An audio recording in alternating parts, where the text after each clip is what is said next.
Did you notice I didn't even stay to the end of your last test? I was confident you could finish. Do you know where I was? I was outside watching some deer frolic. You don't even care about the outside, do you? In our first implementation, gestures were automatically selected based on the player's context. For example, blue might do a special gesture when standing on a floor button. Players became bored of seeing these gestures so quickly that they stopped using them before discovering any of the special context. Because of this, we decided to give players control of gestures as a way to express themselves, but when shown the full set from the start, they were overwhelmed by all the choices. By awarding gestures as the game progresses, we allow players to familiarize themselves with each gesture in turn. Leaving visible empty slots in the gesture wheel lets players anticipate that they'll be rewarded with cool new gestures as they progress. The gesture wheel provides quick access so that players can feel comfortable tossing out a gesture during downtime, letting them pick the perfect moment to share a high five. We have a taunt where one robot steals the other's core. When implemented, it was the only taunt that required one person to initiate. Because of this, we were afraid that it would be used for griefing. We were in the process of rethinking our approach when early playtesters rated this as their favorite taunt. It was also the most used team taunt because it only required one player to initiate and was easier to use than the others. We ended up changing all the other team taunts to emulate the way stealing the core works. Airlocks were introduced mainly as a way to allow players to focus on individual puzzles. In some of our early investigations, areas contained puzzles that were meant to be solved as a group, as well as others that were for individual solution. But we found that if players could move freely between them, they logically assumed that the individual puzzles were part of one big puzzle. This had bad results. For clarity, we created these airlock-like spawn rooms that act as checkpoints between puzzles. Once both players entered the airlock, we lock off access.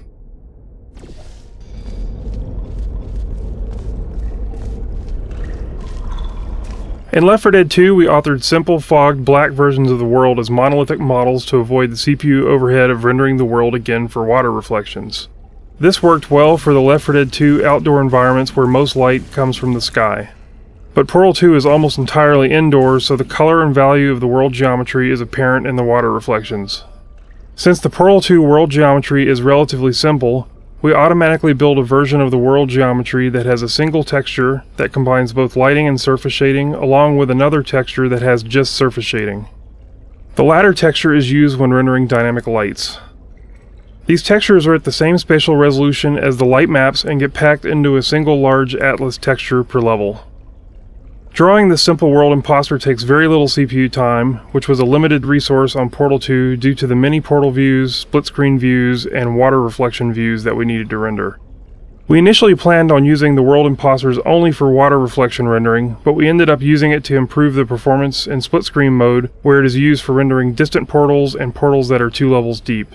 We also used the world imposters to render water in full-screen co-op mode to give us some performance overhead, since the co-op mode has more portal views to render than single-player mode.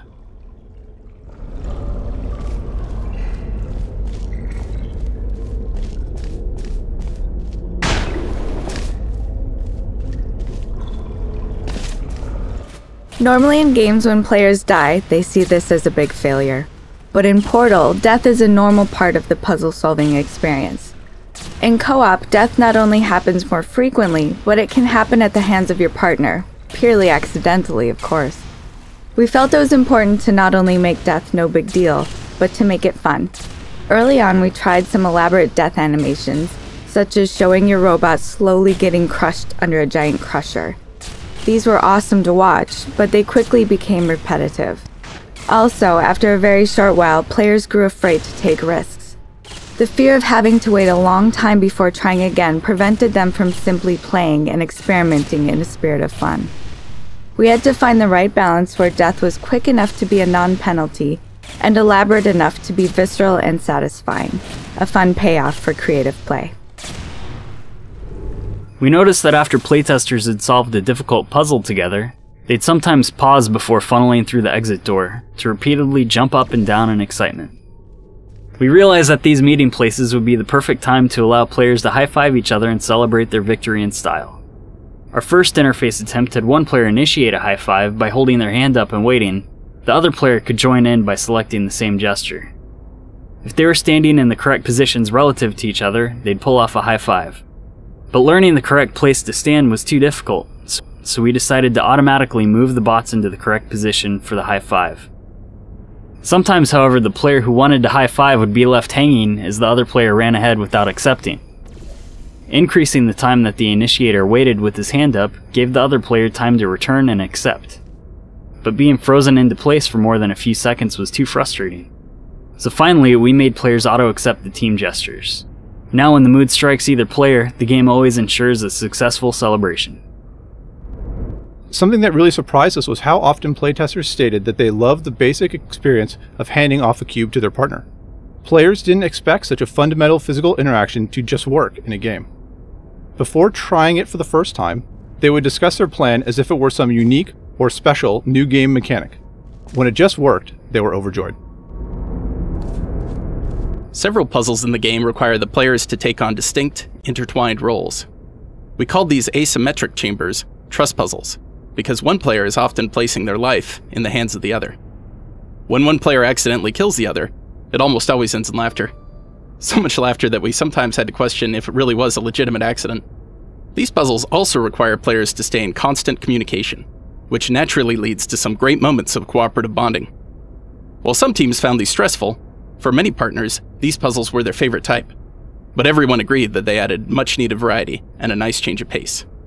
And by swapping roles, each player can get an entirely different experience within the exact same puzzle. Early on, we realized that trying to tell your partner where to go, where to look, or where to place a portal was going to be really hard. Even with voice chat, saying "over there" doesn't give enough information to your partner within the 3D space. Players kept wanting to get up and point directly at their partner's screen. We developed the ping tool to address this problem. Because the ping tool was so important, we decided to train players in its use before we did anything else. We held back on the vast majority of player actions and let the players focus entirely on the ping tool. This is why the co-op bots start separated in a tube, without even the ability to walk or shoot a portal. Most players don't realize that the ping tool is context sensitive.